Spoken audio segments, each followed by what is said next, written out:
title, Teeth of the Forgotten. I've always been haunted by the teeth, not just the ones in the mouths of the living, but those that lay dormant beneath layers of dust and decay.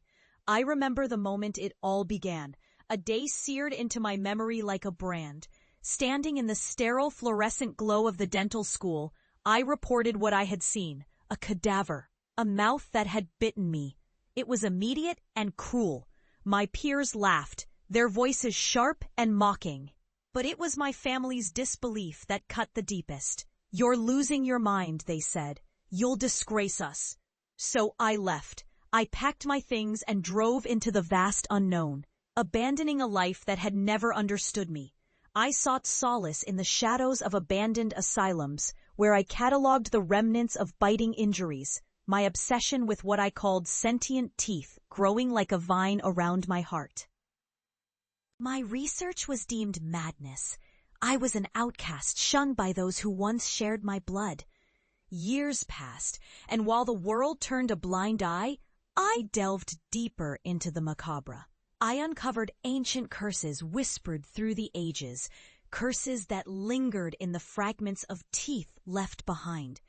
I learned to listen, to hear the stories they told.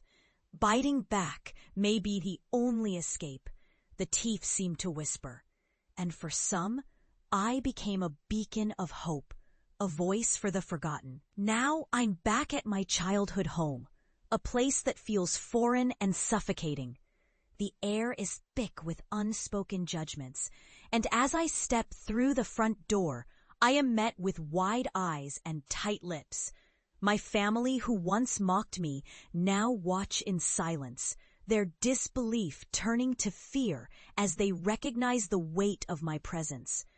"You look different," my father finally stammers, his voice trembling. I smile, but it doesn't reach my eyes. "I've seen things you can't imagine." The family dinner is a strained affair filled with awkward silences and sidelong glances. They want to know what I've been doing all these years, but the truth sits heavy on my tongue, a monstrous thing I can't bear to reveal.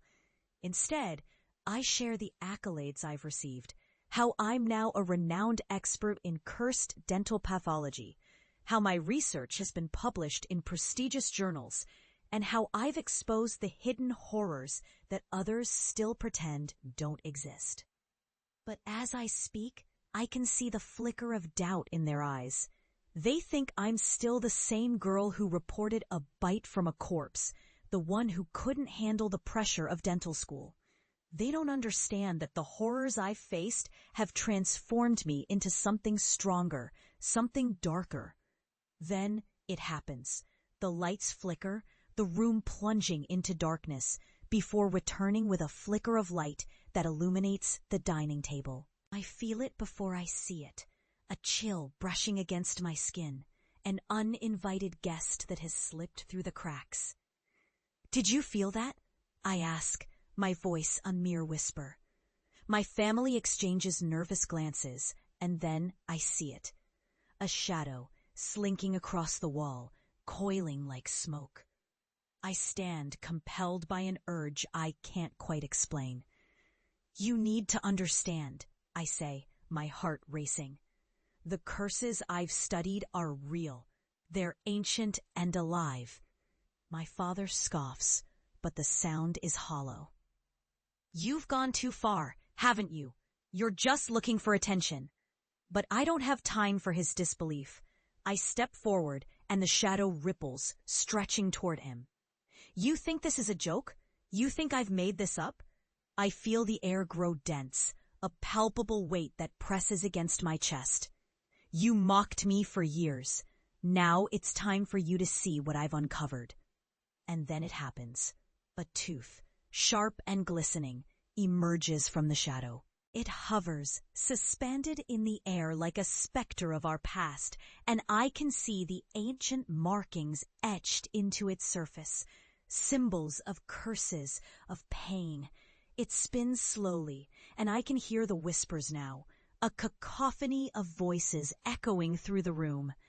"Bite back," they chant, "or be bitten." My mother gasps, her hand flying to her mouth, but it's too late. The tooth lunges forward, embedding itself into my father's hand. He screams. A sound so raw and primal, it shakes the very foundations of our home. Blood spills, and for a moment, I see the horror reflected in my family's eyes. The realization that I am no longer the girl they ridiculed, but a bearer of truths they were too afraid to confront.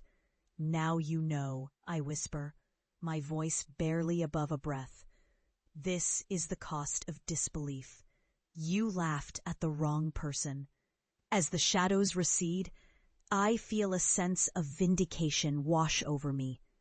My family, once my greatest tormentors, now bear the weight of their ridicule. They will never look at me the same way again, and that's the price they must pay. I step back, allowing the silence to envelop us, the echoes of my past mingling with the present.